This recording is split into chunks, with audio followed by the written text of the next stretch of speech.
અથવા મહારાજે પ્રવચન કર્યા હોય અને એની નોંધવાની શરૂઆત થઈ છે. હવે આમ તો શ્રીજી મહારાજે શરૂઆત આવ્યા છે ત્યારથી ઘણી બધી વાતો કરી હશે, અને સંતોએ યાદ રાખીને પોતાના અંગત જેને કહેવાય ને એ લાભ માટે નોંધી પણ હશે.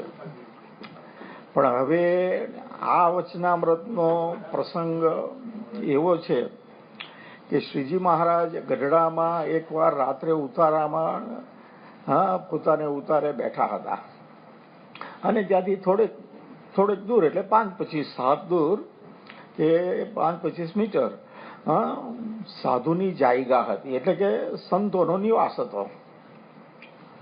અને એ વખતે શ્રીજી મહારાજને આરામમાં જવાનો સમય લગભગ થવા આવ્યો હશે, કારણ કે આમાં લખે છે કે રાતને સમય, એટલે રાતનો અર્થ સમજવાનો કે 9:30-10 ની આસપાસ અથવા એથી મોડું પણ હોય,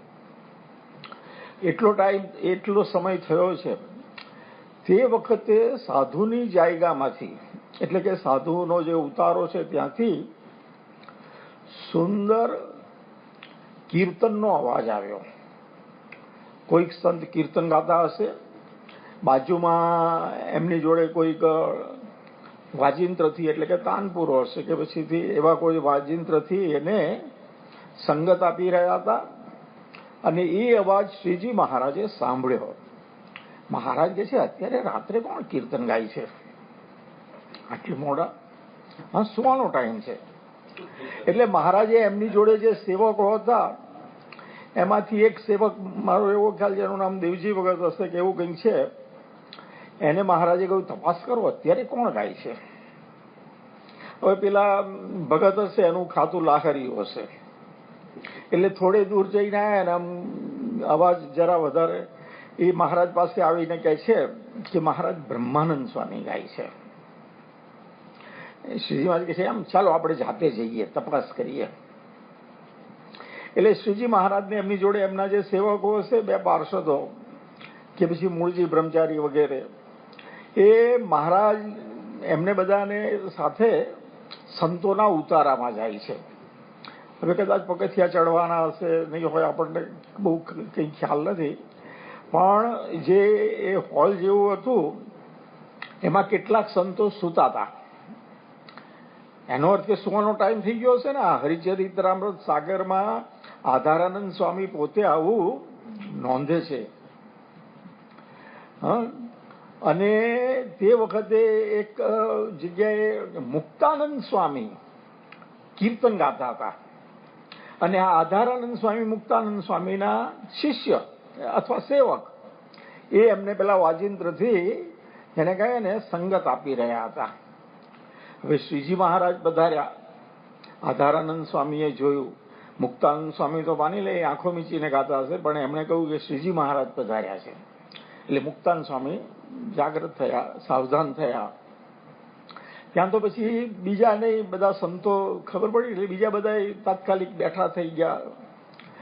અને એ વખતે શ્રીજી મહારાજે જે વાત કરી એ આ પ્રથમનું પહેલું વચનામૃત, પ્રથમનું.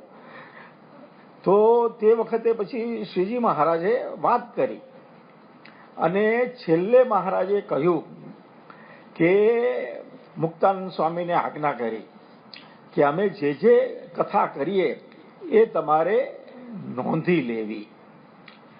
એનો અર્થ કે કદાચ એ પહેલાની નોંધ હોય, એની નોંધ ન પણ થઈ હોય, પણ હવે અહીં તો ઓફિશિયલી શ્રીજી મહારાજ મુક્તાનંદ સ્વામીને આજ્ઞા કરે છે કે તમે સભામાં બેઠા હો અને અમે વાતો કરી હોય એ તમારે નોંધી લેવી. પછી બીજા 4 જણ બાજુમાં બેઠા હતા. મહારાજે કહ્યું કે આધારાનંદ સ્વામી છે, પછી બીજા 3-4 સંતોના નામ આપ્યા, એ તમારા એસિસ્ટન્ટ, તમે જે નોંધ કરી હોય એમને વાત કરશો એટલે એ બધા લખી લેશે. ખ્યાલ આવે? આવી રીતે આ 1876 માક્ષર સુધી ચોથને દિવસે આ વચનામૃત નોંધવાની શરૂઆત થઈ. હવે આ છે ને વચનામૃત છે શ્રીજી મહારાજના ઉપદેશનો ગ્રંથ છે, એમ તો શિક્ષાપત્રી પણ મહારાજના ઉપદેશનો ગ્રંથ છે. સત્સંગી જીવન પણ શ્રીજી મહારાજે પોતે જ રચાવેલો ગ્રંથ છે. હા, એવા સંપ્રદાયની અંદર ગ્રંથો તો અનેક છે. હા, પણ શિક્ષાપત્રી અને વચનામૃત, શિક્ષાપત્રી લખાણી સંવત 1882 વસંત પંચમીને દિવસે, અને આ વચનામૃત છે 1876 એનો અર્થ એ લગભગ 6 વર્ષ પહેલાનો. એટલે આપણને ઘણી વાર થાય કે જે પછીથી જે ગ્રંથ લખાયો હોય એ વધારે પ્રમાણભૂત કહેવાય, કારણ કે 6 વર્ષની અંદર ઘણા બધાના વિચારમાં ફેરફાર થયો હશે. પરંતુ શિક્ષાપત્રી અને વચનામૃત તો ત્યાર પછી શિક્ષાપત્રી લખાઈ એ પછીથી પણ 1885 સાલ પૂરી થઈ ત્યાં સુધી શ્રીજી મહારાજે કથા વાર્તા કરી છે. હા, અને મહારાજે જે કથા વાર્તા કરી છે એમાં આગળ બેસીને સાંભળનારા કોણ હતા? મુક્તાનંદ સ્વામી હતા. હા, પછી બ્રહ્માનંદ સ્વામી હતા, નિત્યાનંદ સ્વામી હતા, ધુરંધરો હતા બધા, શુકમુનિ હતા. હા, ગોપાળાનંદ સ્વામી કહીએ કે પછીથી નિષ્કુળાનંદ સ્વામી કહીએ, આ બધા મહારાજની કથા સાંભળનારા હતા, જે એક બધા શબ્દો અખંડ ઝીલનારા હતા. હવે એમાં એક સંતની વિશેષતા જોઈએ. મુક્તાનંદ સ્વામીને કહીએ ને કે ભગવાન ભજવાની અતિશય તાલાવેલી. તો બાળપણમાં ઘર છોડીને નીકળ્યા, ગુરુને શોધવા માટે કેટલો બધો દાખલો કર્યો, રામાનંદ સ્વામીને મળ્યા, રામાનંદ સ્વામીનો સમાગમ કર્યો, એમની પાસેથી દીક્ષા લીધી. ત્યાર પછીથી રામાનંદ સ્વામીએ એમને લોજ મંદિરની, જેને કહે ને મહંતૈકો જવાબદારી સોંપી. અને તોય મુમુક્ષુતા અથવા તો ખપ, આદર્શ મુમુક્ષુ કેવો હોય અને એને સાધના માર્ગમાં શું શું કરવું જોઈએ, શું શું ન કરવું જોઈએ, એનું સતત જાણપણું, હા, એવા મુક્તાનંદ સ્વામી છે. નિત્યાનંદ સ્વામી, જેને કહે ને કે વિદ્વદ શિરોમણી, વિદ્વાનોના શિરોમણી. ગોપાળાનંદ સ્વામી, જેને અષ્ટાંગ યોગ સાધ્યો છે, અને વળી પાછા એવા જબરદસ્ત, જેને કહેવાય ને ભગવાનના ભક્ત છે. એટલે શ્રીજી મહારાજને રાજી કરવા માટે દિન આધીન થઈને રાત દિવસ મંડ્યા છે. તો એવા બધા સંતોએ, હા, મુક્તાનંદ સ્વામીનો દાસભાવ વખણાય છે. હા, એની મુમુક્ષુતા વખણાય છે. શ્રીજી શુકમુનિ છે એ મહારાજની રુચિ જાણનારા. મહારાજે પોતાની સેવામાં ટપાલ લખવા માટે કે બીજું જે કંઈ કામ હશે લેખનનું, એને માટે મહારાજે એમને પોતાની અંગત સેવામાં રાખેલા છે. આમ તો શુકમુનિની ઉંમર તો બહુ નાની છે. હા, મહારાજે જ્યારે આ વચનામૃતનો ઉપદેશ આપ્યો ત્યારે શુકમુનિની ઉંમર માંડ 21 વર્ષની હશે કે 22 વર્ષની હશે, ખ્યાલ આવ્યો? પણ છતાંય આમ તો જેને કહેવાય ને 21 વર્ષ એટલે પુખ્ત ઉંમર થઈ ગઈ, એડલ્ટ કહેવાય. એટલે અને વળી પાછા થોડું કંઈક શાસ્ત્રનો પરિચય પણ એમને. એટલે શુકમુનિ, હા, ગોપાળાનંદ સ્વામી અષ્ટાંગ યોગ સાધ્યો છે, ખરેખરા ભગવાનના જેને કહેવાય ને કે આદર્શ ભક્ત છે. તો એવા બધા સંતોએ આ વચનામૃત ગ્રંથનું સંપાદન કર્યું છે. આ ગ્રંથનું આમ તો શ્રીજી મહારાજે પાછા 1876 થી 86 સુધીના જે વચનામૃત મહારાજ 86માં ધામમાં ગયા, હા, તો 10 વર્ષના દિવસો કેટલા થાય? 1 વર્ષના 365 ગણીએ તો 3600 દિવસ થાય. ખ્યાલ આવે? 3600 દિવસના વચનામૃત અહીં સંગ્રહ નથી થયો, ખાલી 262 વચનામૃત નોંધાયા છે. જોકે અમદાવાદ દેશના છે એ 273 વચનામૃત નો ગ્રંથ બહાર પાડે છે, અને એમાં સંપાદકોમાં બ્રહ્માનંદ સ્વામીનું નામ પણ ઉમેરે છે. પણ વડતાલ સંસ્થામાં જે એના મૂળ જેને કહેવાય ને કે દસ્તાવેજ હશે કે ડોક્યુમેન્ટ હશે કે એમાં કંઈ બ્રહ્માનંદ સ્વામીનું નામ આવતું નથી. હવે એવા આ 262 વચનામૃત એ સિલેક્ટેડ વચનામૃત છે. એ સિલેક્ટેડ, કારણ કે વર્ષમાં વચનામૃત ઘણા મહારાજે ઉપદેશ કર્યા છે, પણ વચ્ચે વચ્ચે કેટલોય ટાઈમ વિચરણ ચાલતું હોય.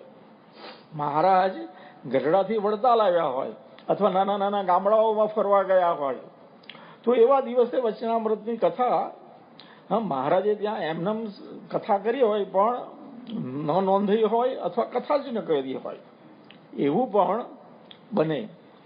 અને એમાં એમ આપણે તો એવું સાંભળીએ છીએ કે શ્રીજી મહારાજની હયાતીમાં મહારાજે જે વાત કરી હતી એના કુલ લગભગ 2000 જેટલા વચનામૃત નોંધાયા છે. 2000 જેટલા. લોયાના 7ના વચનામૃતમાં નિત્યાનંદ સ્વામીએ વચનામૃતનો ગ્રંથ લાવીને શ્રીજી મહારાજ આગળ મૂક્યો. હવે લોયાનું 7નું વચનામૃત છે એ તો 1877 કે 78 સાલનું છે. એટલે આ શરૂઆત થઈ એના 1.5-2 વર્ષ પછીનું જ છે. એટલે એનો અર્થ કે લોયાના 7મા પછીના જે વચનામૃત છે એ તો હજુ મહારાજ બોલ્યા જ નથી.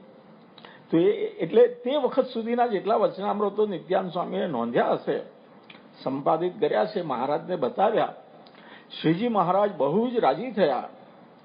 ત્યાર પછી મહારાજે કહ્યું ચાલુ રાખજો આ વચનામૃત જે અમે વાતો કરીએ છીએ લખી લેવાની.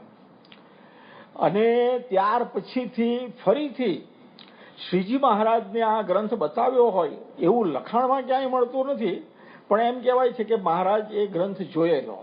શ્રીજી મહારાજે આ વચનામૃતનો ગ્રંથ જોયો છે અને એમાંથી શ્રીજી મહારાજે જે અતિશય ઉચ્ચ કક્ષાની વાત કરી હોય, ઉપાસનાની વાત કરી હોય, પોતાના મહિમાની વાત કરી હોય, બધાને સદે ન સદે, કોઈને ઝાડા થઈ જાય, એટલે શ્રીજી મહારાજે પોતે જ અમુક જેને કહેવાય ને કે ડિલીટ કર્યા અથવા તો કેન્સલ કર્યા અને એમાંથી પસંદ કરીને આ 262 વચનામૃત રાખ્યા છે.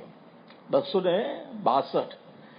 તો આ 262 વચનામૃત હવે મહારાજ ધામમાં ગયા 86ની સાલમાં જેઠ સુધી દશમ. ત્યાર પછી આ વચનામૃતનો ગ્રંથ તો જેને કહેવાય ને મહારાજની હયાતીમાં તૈયાર થઈ ચૂક્યો હશે. ભાદરોડ લગભગ સાંજે પહોંચ્યા. અહીં મહાપુરુષદાસ વગેરે 4 સાધુ ભદ્રેશ્વર મહાદેવના મંદિરમાં રોકાયા અને યજ્ઞપુરુષ દાસજી તથા બીજા 4 સાધુ સવારે વહેલા ઉઠી મહુવા ભગતજીનું ઘર શોધવા નીકળ્યા. મહુવા આવી સૌ ઝાંપે ગેટ ઉપર બેઠા અને એકલા મોહન બારોટ ગામમાં ભગતજીનું ઘર શોધવા ગયા. અંતર્યામીપણે આ સાધુઓ આવ્યાની વાત જાણી ભગતજી સવારમાં ભાગોડે બહિર્ભૂમિ જતા હતા ત્યાં રસ્તે જ નીકળ્યા અને મોહન બારોટને જોઈને બૂમ મારી, એલા કોણે ગુજરાતી જાય છે? મોહન બારોટે ભગતજીનો અવાજ ઓળખ્યો અને પાછળ વળ્યા. ભગતજીને દીઠા એટલે દંડવત કરવા લાગ્યા. ભગતજી તેમની પાસે આવ્યા અને પૂછ્યું કોણ કોણ આવ્યા છે. પછી મોહન બારોટે સાધુ આવ્યાની વાત કરી. એટલે જ્યાં સાધુ બેઠા હતા ત્યાં ભગતજી આવ્યા અને ઠપકો આપતા કહ્યું, બધા હરિભક્તો શું કહેશે, એવી શરમ ન આવી? પછી એક સાધુએ કહ્યું, અમે તો મહાપુરુષ દાસે કહ્યું તેમ કર્યું. પછી ભગતજી યજ્ઞપુરુષ દાસ તરફ ફરીને બોલ્યા, તમે ભણેલા થઈ કેમ ભૂલ્યા અને શા સારું આવ્યા? ત્યારે યજ્ઞપુરુષ દાસજી નિર્દોષ ભાવે મંદ મંદ હસતા બોલ્યા, વિજ્ઞાન દાસજીની આજ્ઞામાં રહેવું એવી આપની આજ્ઞા છે, તેથી એમની આજ્ઞાથી આવ્યા છીએ. એટલે ભગતજી બોલ્યા, ક્યાં છે વિજ્ઞાન દાસજી? ભગતજીનું નૃસિંહ રૂપ જોઈ તેના સર્વ ચરિત્રોમાં દિવ્ય ભાવ પરટનારા આ સાધુને તો આનંદ થઈ ગયો. ભગતજીની લાલચોળ મુખાકૃતિ સામું જોઈ સૌ મંદ મંદ હસતા હતા. પરંતુ જેમ નૃસિંહ પાસે બીજા બધા ભક્તો હોવા છતાં પણ તેમની ભયંકર આકૃતિ જોઈ પ્રહલાદ સિવાય બીજું કોઈ જોઈ શક્યું નહીં, તેમ યજ્ઞપુરુષ દાસ સિવાય ભગતજીને શાંત કરી શકે એવું કોઈ ન હતું. યજ્ઞપુરુષ દાસે માફી માંગી, ભગતજીની સ્તુતિ કરી, પરંતુ ભગતજી તો એટલું જ બોલ્યા, તમે સૌ આ નદીમાંથી જ પાછા જાઓ. તેમ કહી પોતે પાછા વળી ગયા. સાધુ મંડળ ભગતજીની પાછળ પાછળ ગયું. યજ્ઞપુરુષદાસજીનું સુંદર મોહક અને નિર્દોષ ભાવથી ભરપૂર મુખારવિંદ જોઈ ભગતજીનો ક્રોધ ઓસરી ગયો. સર્વ સાધુ મંડળને મહુવા શહેરમાં લઈ જઈ ગોપનાથ મંદિરમાં ઉતારો કરાવ્યો અને પોતે ઘેર ગયા. પછી ભગતજી નાઈને મંદિરે આવ્યા. અહીં વરતાલથી સાધુ મંડળ આવ્યાની વાત ભગતજીએ કરી અને પુરાણી રઘુવીર ચરણદાસને કહ્યું, આ મંડળમાં બે જીવતા જીવ છે, એક શાસ્ત્રી યજ્ઞપુરુષદાસ અને બીજા પુરાણી કેશવ પ્રસાદ. તેમનાથી અહીં ઘણો સમાસ થશે, માટે તેમને મંદિરમાં તેડાવી લઈએ. એટલે રઘુવીર ચરણદાસ કહે, બહુ સારું. પછી ગીગા ભક્તને મોકલી તે બંને સાધુને મંદિરમાં તેડાવી લીધા. આ બંને સાધુ મંદિરમાં આવ્યા પછી પુરાણી રઘુવીર ચરણદાસે આ સાધુ વરતાલમાં પ્રાગજી ભગતના મહિમાની બહુ જ વાતો કરે છે અને ભજન પણ પ્રાગજી ભગતનું કરે છે એવી સાંભળેલી વાતોની ખાતરી કરવા તેમને પૂછ્યું, તમે પ્રાગજી ભગતને શું સમજો છો? ત્યારે યજ્ઞપુરુષ દાસે કહ્યું, અમે તેમને પરમ એકાંતિક સમજીએ છીએ, બીજું કંઈ સમજતા નથી. ને તે સાંભળી ભગતજી બોલ્યા, ઠીક સમજે છે અને જેવું જાણવું ઘટે તેવું જાણે છે અને સારા છે, માટે રાખો. પછી ભગતજીએ તે બંને સંતોને કહ્યું, તમો આ પુરાણી રઘુવીર ચરણદાસની આજ્ઞા પાડજો. તેમની આજ્ઞા એ મારી આજ્ઞા છે, માનજો. પછી તે જ દિવસે ભગતજીને આસને મંદિરમાં આ બંને સંતો તેમને પગે લાગવા આવ્યા. બંનેનો વાંસો થાબડીને ભગતજીએ કહ્યું, આનંદમાં રહેજો, તમને સત્પુરુષ મળ્યા છે તે શી ફિકર છે. આ બંને સંતોને ભગતજીના દર્શન સમાગમનું અહીં ઘણું સુખ આવ્યું. આ બંનેની ક્રિયા જોઈને મંદિરના સાધુઓને પણ ઘણો જ ગુણ આવ્યો અને ભગતજીને તેમણે કહ્યું, સાધુ તો બહુ સારા છે અને ભગવદી પણ છે.